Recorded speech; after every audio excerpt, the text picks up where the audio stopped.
Okay, this is not a Friday fact, but it's just something that I'm going to share here in my stories in reference to my previous post about the kids in Cedar City. Because I'm not even going to post them no, you can Google it. It's all over Google. And that causes me to say this.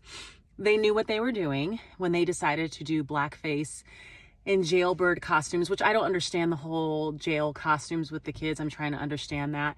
And they knew what they were doing by doing blackface and black arms and all the things and dressing up. And I was proud of the student that recorded them and called them out and has made it go viral everywhere, because those kids knew what they were doing and their parents probably laughed and giggled and allowed them to do it, because my children get ready for Halloween in my house. I watch them and help them and buy the materials for it.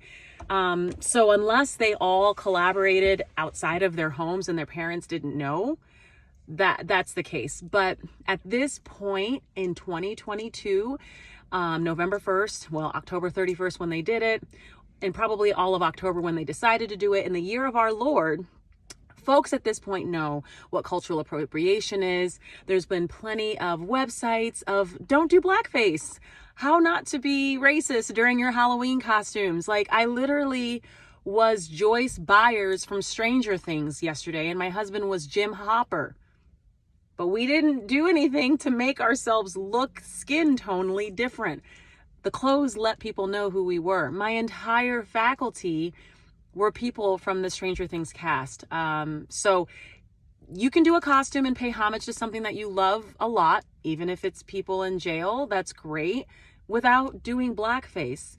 They knew what they were doing. They chose to do what they did. And this is why people teach about diversity, equity, and inclusion, because some people are choosing to be racist. It is what it is. There's no sugarcoating it. And it's really sad.